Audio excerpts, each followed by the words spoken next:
혹시 지금 곁에 누군가 있는데도 자꾸 혼자인 것 같은 느낌이 드시나요? 그 혼란, 사실은 당신이 예민해서가 아닙니다. 많은 분들이 자신이 겪는 일이 학대인지조차 확신하지 못합니다. 그런데 바로 그 헷갈림이야말로 나르시시스트 학대의 가장 뚜렷한 특징이거든요. 오늘 심리학의 렌즈로 8가지 신호를 하나씩 짚어드릴게요. 그중 몇 개가 내 이야기인지 조용히 세어보시면 됩니다. 그리고 마지막 8번째 신호는 당신의 몸이 마음보다 먼저 알고 있을지도 모릅니다. 자, 지금부터 하나씩 세어보세요. 8개의 신호 중에서 몇 개가 내 이야기인지 손가락으로 조용히 꼽아보시면 됩니다. 첫 번째 신호는 끊임없는 자기의심입니다. 하루에도 몇 번씩 이런 질문을 곱씹게 됩니다. 내가 너무 예민한 건가? 내가 이상한 건가? 분명히 상처받는 일이 있었는데 시간이 지나면 그 일이 정말 있었는지조차 흐릿해집니다. 심리학에서는 이걸 가스라이팅이라고 부릅니다. 쉽게 말하면요, 상대방이 내 머릿속에 가짜 내비게이션을 심어놓는 거예요. 내가 가는 길이 맞는데 자꾸 옆에서 아니라고, 다른 길이라고 우기는 겁니다. 그 소리를 매일 듣다 보면 결국 내 눈을 믿는 대신 상대의 말을 믿게 됩니다. 멀쩡히 도착한 길에서도 내가 잘못 온 게 아닌가 두리번거리게 되는 겁니다. 여기서 스스로에게 물어보세요. 대화가 끝나면 내 기억이 맞는지 자신이 없어지시나요? 상대는 자주 이렇게 말합니다. 나 그런 말 한 적 없어. 네가 오해한 거야. 예민하게 굴지 마. 이런 말이 하나둘 쌓이면 내 감각 자체가 고장나기 시작합니다. 나중에는 화가 나도 이게 화낼 일이 맞나부터 검열하게 됩니다. 방어법은 간단합니다. 중요한 대화는 그날 바로 메모로 남겨두세요. 내 기억을 지켜줄 증거는 그 어떤 말보다 흔들리지 않는 기록입니다.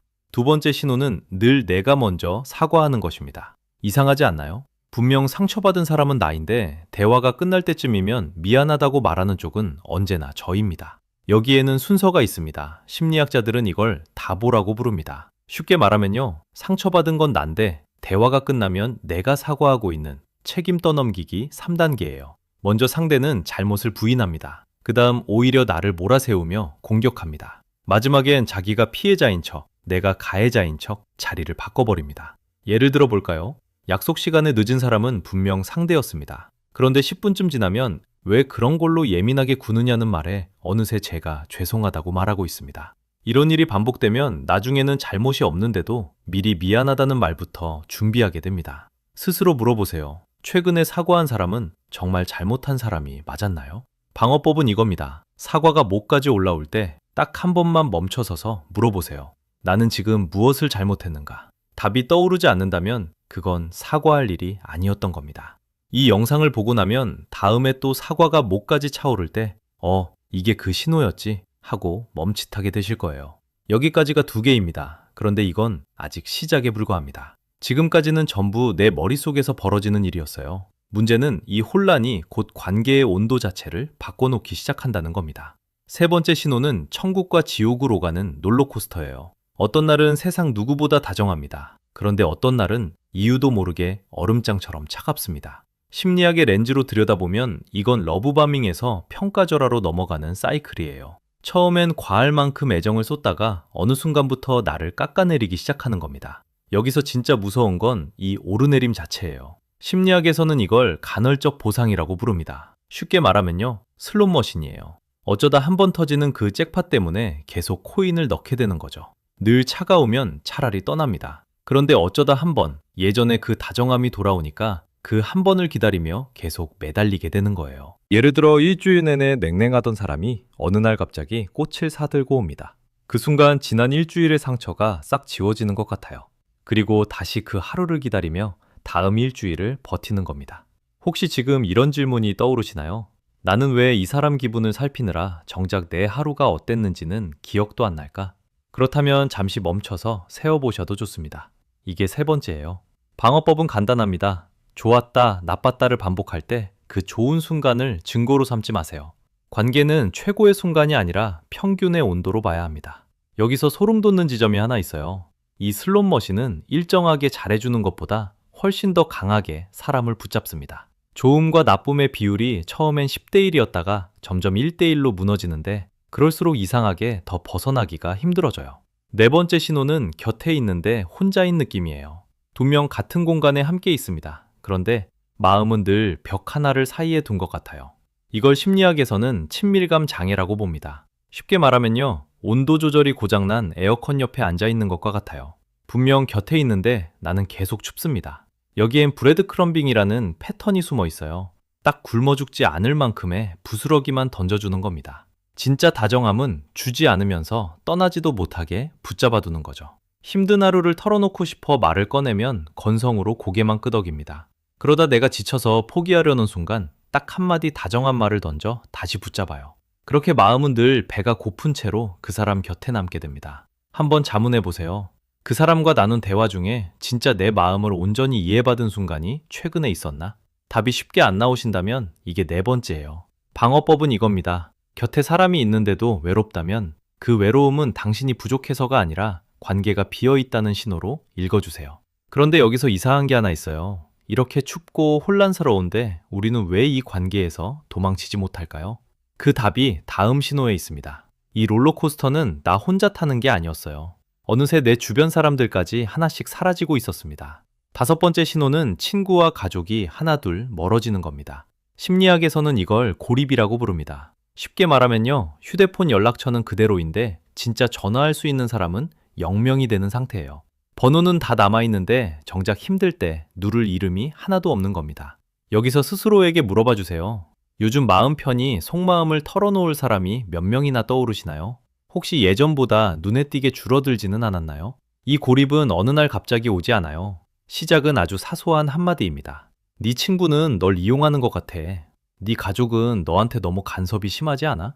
처음엔 나를 걱정해서 하는 말처럼 들립니다. 그래서 약속을 한번 미루고 모임을 한번 빠집니다. 그렇게 한 번이 두 번이 되고 어느 순간 돌아보면 내 편이 되어줄 사람이 곁에 아무도 없습니다. 심리학의 렌즈로 들여다보면 이건 우연이 아닙니다. 고립은 통제의 핵심 도구거든요. 나를 지켜봐줄 사람, 내 상태가 이상하다고 말해줄 사람이 사라질수록 상대의 말이 내 세상의 전부가 됩니다. 비교할 대상이 없으면 잘못된 것도 정상처럼 느껴지니까요. 그러니 작은 방어법부터 시작해보세요. 오늘 딱 한 사람에게 안부 문자를 보내는 겁니다. 거창한 고백이 아니어도 괜찮아요. 잘 지내? 한 줄이면 충분합니다. 끊어졌던 선을 다시 잇는 것, 그게 통제를 푸는 첫 단추예요.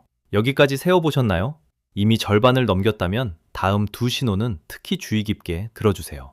여섯 번째 신호는 내 감정과 욕구가 사라지는 겁니다.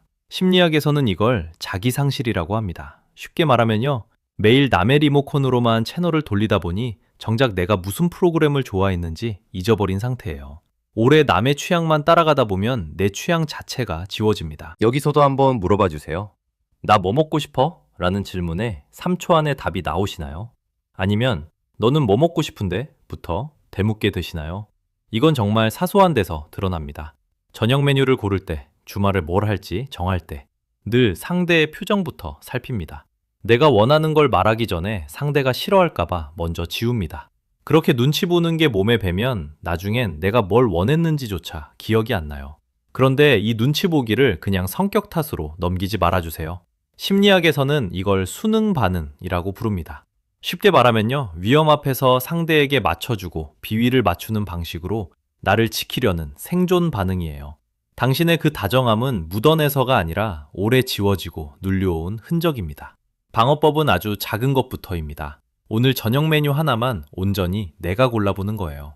남의 눈치 없이 순전히 내가 먹고 싶은 걸로요. 회복은 그 사소한 자기결정 하나에서 시작됩니다. 지금 내가 뭘 좋아하더라? 라는 질문에 답이 막히셨다면 그건 당신이 묻어난 게 아니라 오래 지워져 온 겁니다. 그런데 여기까지 왔는데도 우리는 왜 그 자리를 떠나지 못할까요? 그리고 그 대가를 이번엔 몸이 먼저 치르기 시작합니다. 일곱 번째 신호는 떠나야 하는 걸 머리로는 아는데 발이 떨어지지 않는 것입니다. 이미 100번은 정리했어요. 노트에 이별 이유를 적어본 적도 있을 거예요. 그런데 막상 그 앞에 서면 몸이 굳어버립니다. 심리학에서는 이걸 트라우마 본딩이라고 부릅니다. 쉽게 말하면요, 사막의 오아시스 한 모금 같은 거예요. 학대와 다정함이 번갈아 찾아오다 보니 그 사이 잠깐 스치는 다정함이 사막 한가운데 오아시스처럼 느껴집니다. 딱 그 한 모금 때문에 그 지독한 사막을 떠나지 못하는 겁니다. 자가 진단을 해볼까요? 이 사람도 사실은 상처가 있어. 예전에 그 다정했던 모습으로 돌아올 거야. 혹시 이 문장을 스스로에게 자주 들려주고 계신가요? 그게 바로 유포릭 리콜입니다. 좋았던 순간만 골라 편집해서 지금의 고통을 견딜 만한 것으로 포장하는 마음의 습관이에요. 그러니 발이 안 떨어지는 건 당신이 미련해서가 아닙니다. 뇌가 그렇게 묶이도록 설계된 것뿐이에요. 방어법은 단순합니다. 돌아올 그 사람이 아니라 지난 한 달 동안 실제로 나를 어떻게 대했는지 그 사실만 적어보세요. 기억이 아니라 기록으로 판단하는 겁니다. 8번째 신호, 인트로에서 예고했던 당신의 몸이 마음보다 먼저 알고 있다던 그 마지막 신호입니다.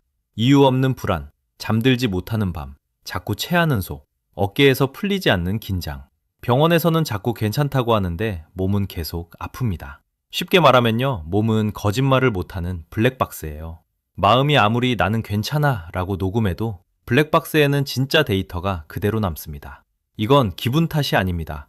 한 정량 연구에서 나르시시스트 학대를 겪은 사람들 사이에 가장 흔하게 나타난 증상이 바로 불안이었어요. 10명 중 8명이 넘습니다. 그리고 그 증상들이 복합 외상 후 스트레스와 닮은 모습으로 나타났습니다. 감정이 제멋대로 오르내리고 자꾸 내가 부족한 사람처럼 느껴지고 사람과의 관계 자체가 버거워지는 겁니다. 이건 우연이 아닙니다. 자라 진단을 해보세요. 이유 없이 아프다며 이 병원 저 병원을 전전하신 적이 있나요? 그렇다면 그건 꾀병이 아니라 몸이 당신 대신 비명을 지르고 있었던 걸지도 모릅니다. 당장의 방어법은 이것부터예요. 오늘 내 몸에 어디가 아픈지 그 통증에 이름을 붙여 적어두세요. 몸의 신호를 무시하지 않고 마주하는 것, 그게 회복의 첫 데이터가 됩니다. 자, 이제 세어본 그 숫자를 어떻게 해야 할까요? 여기서 가장 중요한 이야기가 남았습니다. 자, 방금 세어보신 그 숫자가 3개를 넘겼다면 지금 이 자리에서 정확한 이름을 붙여드리겠습니다. 그건 당신이 예민해서도 부족해서도 아니었어요. 그건 학대였습니다. 그리고 한 가지 더 말씀드릴게요. 나르시시스트가 노리는 표적은 약한 사람이 아니에요. 오히려 따뜻하고 공감 능력이 있는 사람입니다. 당신이 걸려든 건 당신이 모자라서가 아니라 줄 게 많은 사람이었기 때문이에요. 그럼 이제 어떻게 회복할까요? 5단계로 짚어드릴게요. 첫째, 급진적 수용입니다. 쉽게 말하면요, 이건 저 사람은 변하지 않는다는 사실을 받아들이는 거예요. 실제로 이 성격장애는 치료를 시작해도 열의 6은 도중에 그만둡니다. 건강한 성격이 바람에 휘는 나무라면 이건 강풍에 그대로 부러져 버리는 나무에 가까워요.